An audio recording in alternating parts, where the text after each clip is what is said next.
કરી શેર કરજો અને સબસ્ક્રાઇબ ના કરી હોય તો કરીને બેલ આઇકન ઓન કરી દેજો। તો ચાલો આપણે વાત કરીએ। આજે હું કાજલની વાત નહીં કરું। આજે મેં 2 દિવસ પહેલાં 2-3 વિડીયો જોયા હતા અને ગઈકાલે પણ એક વિડીયો જોયો હતો। તો એના વિશે હું વાત કરવા માગું છું કે આપણે બાળકો જોડે બોન્ડિંગ રાખવી જોઈએ। બોન્ડિંગ કેવી રીતે રાખવી? જે 2 દિવસ ઉપર વિડીયો જોયો હતો એની અંદર મમ્મી અને નાનો બાબો હોય છે 5-6 વર્ષનો, તે બંને જણ જુદી જુદી જગ્યાએ ફરવા જાય છે અને જુદી જુદી જગ્યાએ ફરવા જાય છે। ત્યાં આગળ મેળામાં જાય છે તો મેળામાં ચકડોળમાં અને બધામાં બેસવા છોકરો જ્યારે કહેતો હોય છે તો મમ્મા ગોળ ગોળ વાત કરી અને એને બેસવા માટે ના પાડે છે। મોલમાં લઈ જાય છે તો મોલની અંદર ચોકલેટ જ્યાં આગળ હોય છે ત્યાં મમ્મા એની આડી આવી અને એને ચોકલેટ ના લે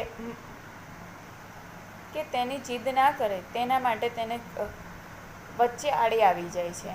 શું આ યોગ્ય છે? આવા વિડીયો યોગ્ય છે? ગઈકાલે મેં એક વિડીયો જોયો, તેમાં દેરાની જેઠાણી અને એક ભાઈ વિડીયો ઉતારતા હતા।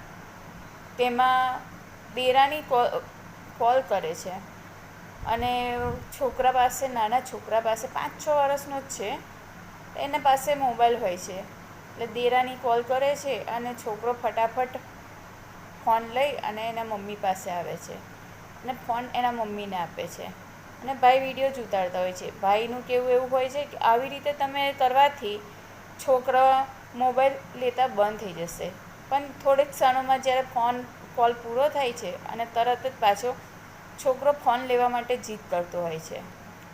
આપણે બાળકને ઉલ્લુ નથી બનાવવાના, આપણે બાળક જોડે બોન્ડિંગ કરવાનું છે, આપણે બાળકની જોડે સંબંધ રાખવાનો છે।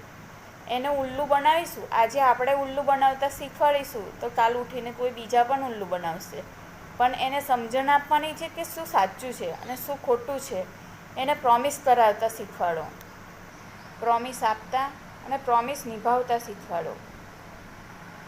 એ કેવી રીતે કરવું તે હું તમને કહું છું। મારો નાનો બાળક છે, 3 વર્ષનો છે હરી, પણ ફોન લેવો અને એને જીદ કરવી, ફોન જો ના આપીએ તો એ બરાબર જીદ કરે। એની જોડે રમવાનું સ્ટાર્ટ કરી દીધું હવે, અને એ જ્યારે પણ ઘરમાં આવે ત્યારે અમે મોબાઈલ મૂકી દેતા, સંતાડી દેતા। બાળક મોબાઈલ જોડે જુએ ત્યારે જે જીદ કરે ને એટલા માટે અમે મોબાઈલ મૂકી દેતા।